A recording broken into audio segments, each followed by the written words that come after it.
Not by choice, but it was the only hour the phones were quiet, the staff was gone. See, his calendar was full. Every block was booked. But his most valuable work happened only after everyone else went home. And his sharpest hours went to whatever landed in his inbox first, or whoever called him first, or poked their head in his door first. The problem is not your discipline. Welcome to the Free Lawyer Podcast. I'm your host, Gary Miles. So Thomas, his story is probably much closer to yours than you would like.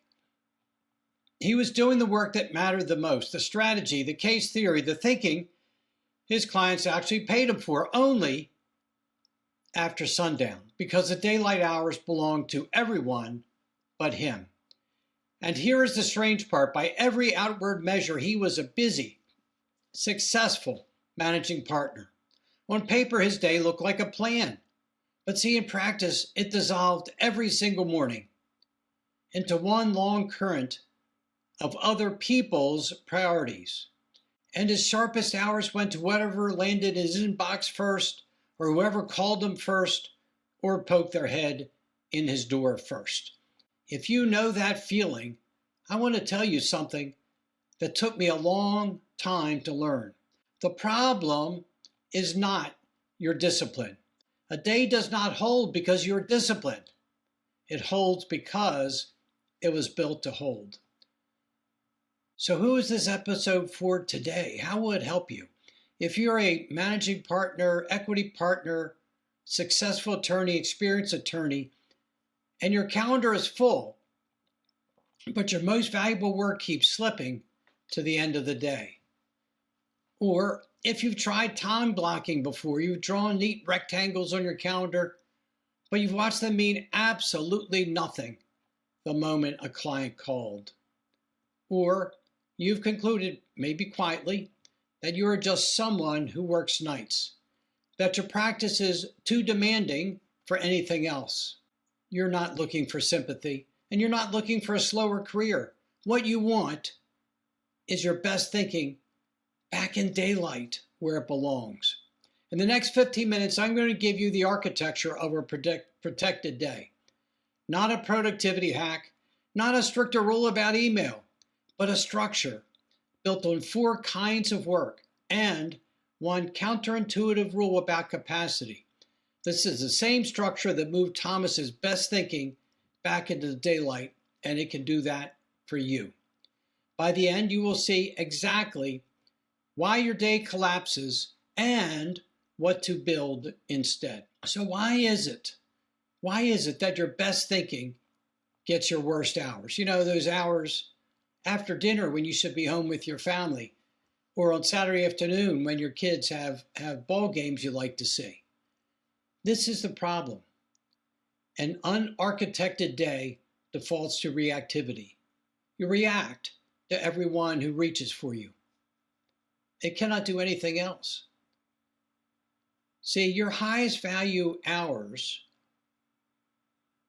typically the morning, are the ones that are most interruptible. Your highest value hours are ones when you're not at court, not in deposition, not scheduled to meet with a client, when you're available. The times when you could truly do that work that matters. But they're your most interruptible because you're most reachable exactly when you are most available. When nothing is protected, the loudest request wins. Whoever reaches out to you with the greatest insistence and the loudest request, trust me, it's almost never your most important work. So your scarcest resource, your deep focus, your intense analysis gets spent on your least valuable tasks again and again until you finally accept, maybe this is just what my law practice feels like. And then there is the cost that nobody books. You know, the brief that should take 90 minutes of protected attention takes 4 hours of fragmented attention. Why? Because you're constantly interrupted and you lose your thinking, your place, your analysis when you're interrupted. You don't remember what pages of the transcript you're going to reference. or even what arguments you're going to make next, or what exhibits support what argument. And that's not a stamina problem. It's a problem of interruption and loss of focus. And the work done in fragments is not just slower, it's worse. See, the argument you would have caught with a clear head, the analysis you would have figured out when your mind was sharp and focused, slips past you with a divided one. And I know exactly that experience. I had so many times I had to answer a motion for summary judgment in a case, and I'd look at my email and I'd see something that I thought required my immediate attention. Then my associate would pop his head in the door with a question. My paralegal would want some guidance. A client would call, and all of a sudden, I was done. Every hour of the day was now spent answering emails and calls. Has that ever happened to you? See, a full day is not a built day. Until your hours are protected by design, your best work will keep losing to whoever asks first or asks most insistently. See, the disease is reactivity. So what's the cause? The cause is undifferentiated time. Let me show you the 4 kinds of work that you're almost certainly running on a single calendar. The first category is what I call maker work. This is the cognitively expensive thing that only you can do. Drafting motions and briefs, case theory, strategy, analysis, the difficult draft, the argument that has to be right. And this category needs long, uninterrupted, protected blocks. The second category is manager work, supervision, delegation, client direction, work of leading people. And this is where most of your real communication happens, the calls and the emails that need your judgment or your analysis. And this needs the opposite of maker work. This needs you to be present and responsive. The third category is administrative work, admin work. This is low cognition but necessary work, and the routine inbox that doesn't need your legal mind. It feels productive, so it quietly colonizes your maker hours. You do your cheapest work with your most expensive time. And the fourth category, and maybe the most important, is buffer work. This is the one almost everyone skips, and it's the reason schedules routinely collapse. This is deliberately unscheduled space. It's empty time. See, our practices generate emergencies. Clients have crises. A hearing gets moved to tomorrow and you have to prepare for it. Your associate is working on drafting a motion and he's stuck and it's due tomorrow. See, in our practices, the question is never whether the unexpected will happen. It's whether your day has anywhere to absorb it. See, a day with no buffer treats every fire as a catastrophe because the only way to handle the new thing is to detonate something already scheduled. But that buffer time allows you to handle those crises and protect your other blocks. These are not 4 ways of being busy. They are 4 different jobs that need 4 different kinds of protection. If you run them on one undifferentiated calendar, if you answer calls and emails, manager work, during your focus time, maker work, it all falls apart. You run them on one undifferentiated calendar, and the most valuable service, your focus work, always loses. Before we rebuild Thomas's day, let me hand you the tool that will show you where your own 4 kinds of work are colliding. If you want to know which of these kinds of work is quietly eating your maker hours, I built something for exactly that. It's the Attorney's Productivity Power Assessment.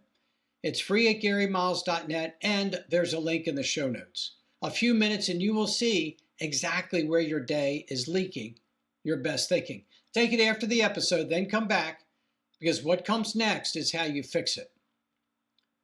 So how do we rebuild Thomas's day? See, the problem was never that his day was full. It was full of the wrong arrangement. He had done everything conventional advice told him to. And maybe you've done the same. Hired more associates, bought the tools, even tried blocking time, and then watched the labels mean nothing the first time a partner walked in. Thomas had concluded he was simply someone who had to work nights, and honestly, he hated it. But he was wrong. He was solving an architecture problem with effort. When we looked together, his maker and manager work were tangled into the same hours. So he was trying to think deeply and stay fully responsive at the same time, and doing neither very well. He was answering emails and calls during the time he's trying to do focused work, and his admin time sat right on top of his sharpest morning focus. And there was no buffer anywhere. So every single interruption cost him an entire block that he had to rebuild at night after everyone was gone. And see, the fix is not more hours. Thomas had no more hours to add. He was done. We separated the four kinds of work. Maker blocks on his sharpest hours when he was most focused and very defended against interruptions. Manager work in its own responsive windows. Admin pushed to the edges.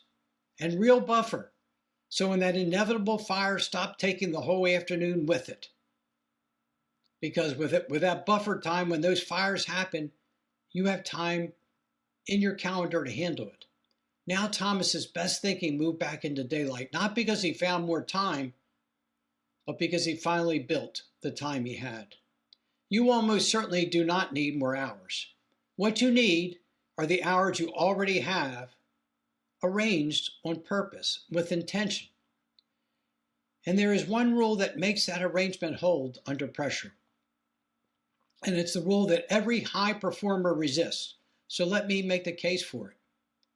I call it the 80% rule. I urge you to never plan your calendar to full capacity, because a schedule planned to the edge is not ambitious. It's fragile. It's a dream. It's a hope. Planning your day to 100% assumes a day with no surprises. And honestly, have you ever had a day with no surprises? The moment anything unexpected arrives, and something always does, every block after it is now wrong. The 80% rule treats the open 20% not as slack to eliminate, but as a design feature. That's where buffer lives. It's the room that lets your day bend instead of break. The attorney who plans to 80% and protects it will deliver more than the one who plans to 100% and spends half of his week rescheduling the wreckage. This is not about doing less. It's about building a day that survives contact with a real practice. Slack is not the enemy of ambition.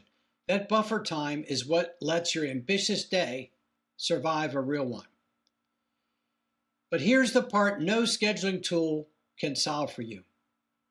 The best built day will collapse the first time you override it. See, a protected day is what I call an authority decision. You have the authority over your day and how it's used. And the block does not defend itself. You defend it or you do not. You can separate all four kinds of work.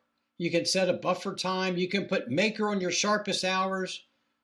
Put your communication block right after that, and it will still fall apart.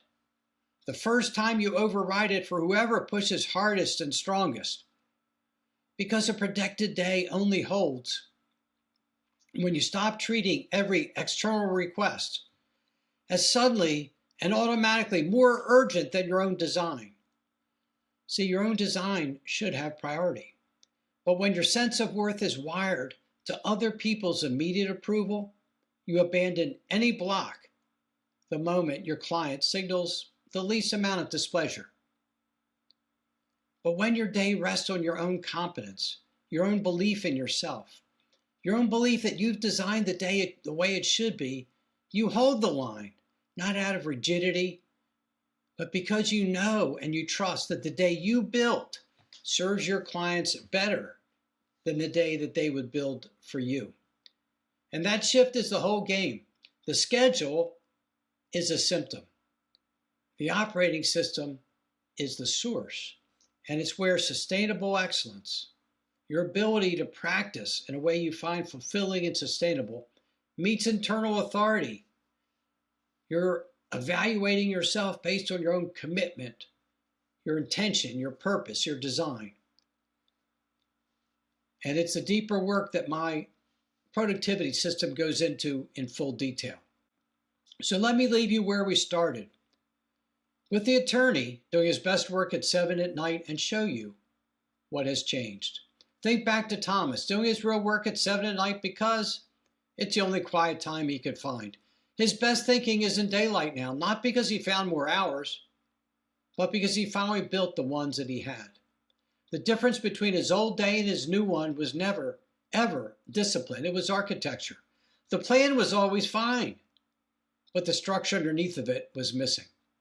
A protected day gives you back something you've quietly gone without for years. Your best thinking recovered from your worst hours, the hours at night and on weekends. It gives you back a calendar that reflects your judgment instead of everyone else's. It gives you that particular relief of watching a day actually do what you built it to do, despite fires and crises and all, and still hold.